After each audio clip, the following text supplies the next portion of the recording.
Mélanie, des cavernes d'Ali Baba, vous en connaissez beaucoup. Ouais, oui, Celle-ci, elle est particulière parce qu'on va y trouver des bois d'exception. Exactement, de la boiserie ancienne. Je vous emmène en fait, Thierry, dans le showroom atelier, on va l'appeler comme ça, de Guillaume Féault, qui est un grand spécialiste en boiserie ancienne. Alors vous allez voir, c'est un lieu assez étonnant, de plus de 1000 mètres carrés. On est sous une verrière Eiffel absolument somptueuse. Et il y a là toute une collection de boiserie ancienne qui retrace finalement toute l'histoire de la décoration à travers les siècles. Alors vous savez, ce sont ces boiseries murales qui constituaient en fait des décors intérieurs. Alors soit des bâtiments officiels de la cour, ou alors soit des hôtels particuliers que pouvaient se faire bâtir les aristocrates de l'époque. Alors, il faut bien comprendre, Thierry, qu'on est dans des décors historiques. Ce sont vraiment des pièces de référence qui ont un pédigré. Ce sont bien souvent des pièces qui ont été récupérées au moment où Haussmann métamorphose Paris, parce que à cette époque-là, les hôtels particuliers ont été rasés. Et c'est d'ailleurs à cette époque-là que s'est développé ce marché de la récupération de la boiserie ancienne. Alors, il y avait tout un tas de petits métiers. C'était des pièces somptueuses qui étaient fabriquées par des ébénistes, des sculpteurs, des patineurs, des doreurs, des peintres, mais c'était surtout des pièces qui étaient dessinées à la base par les plus grands architectes de l'époque. Vous allez voir, on a là des boiseries des 17e, 18e, 19e siècles, et justement ces grands architectes de l'époque, c'est la spécificité de Guillaume Féault. Regardez.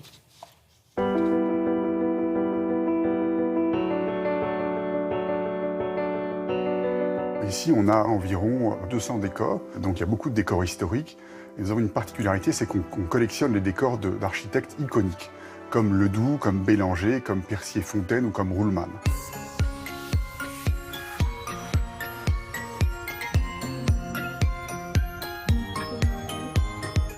Alors ça, c'est une pièce très importante qui a été faite pour Joseph de Beauharnais, qui était le petit-fils de Napoléon. Et ça a été dessiné par Percier-Fontaine, qui ont essentiellement travaillé pour les bâtiments de l'État français, pour l'Empire.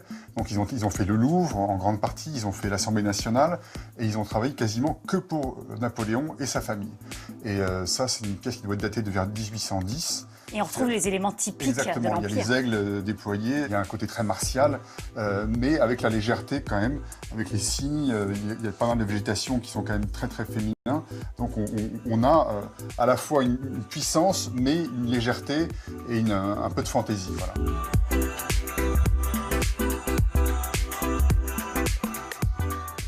Ça, c'est absolument incroyable. Qu'est-ce que c'est? On croirait presque une peinture. Alors ça, c'est un décor de Bélanger. C'est peint sur papier, marouflé sur toile. Et c'est un décor qui doit dater de 1780. Et alors là, il y a un petit peu de dorure. Celle-ci vient de l'hôtel Baudard de Saint-James, qui était place Vendôme, dans lequel a habité Chopin.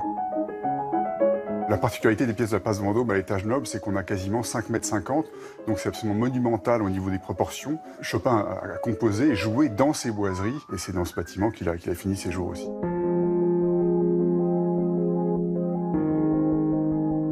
En fait, à travers tous ces décors en boiserie, il y a des milliers d'histoires. Chaque décor a vécu dans plusieurs familles, a vécu des histoires, a vécu des choses. Ça, c'est un décor extraordinaire, fait par l'architecte iconique Ledoux, avec les 4 continents. Donc là, vous avez l'Europe avec le cheval, le crocodile avec les Native Indians, avec les coiffes indiennes à la flèche pour présenter l'Amérique, l'Orient avec un dromadaire. Il y a même un aigle qui est quasiment grandeur nature, qui est absolument extraordinaire, fabuleux. l'aigle, là. Mais c'est fabuleux. On voit rarement des animaux de cette taille-là représentés dans des boiseries. Et alors là, on arrive au premier étage et vous avez une petite pièce secrète.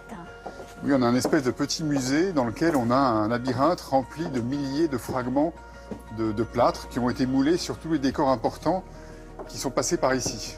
Parce que vous voulez garder une trace en fait de ces décors Exactement, historiques. c'est très important pour nous de garder ces éléments en modèle pour qu'on puisse les reproduire après à l'identique, à la perfection.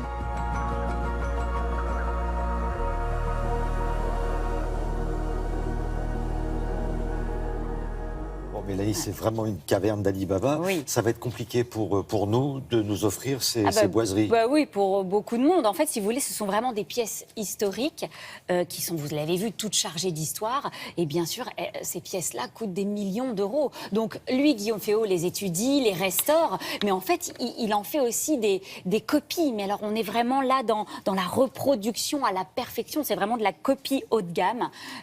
Et donc, ce qui permet de proposer à ses clients des budgets un peu plus raisonnable. Mais ces pièces-là, c'est vrai qu'elles sont rarement vendues, peut-être à des musées de temps en temps. Mais Avec sa cagnotte, tu peux s'acheter tous les modulateurs.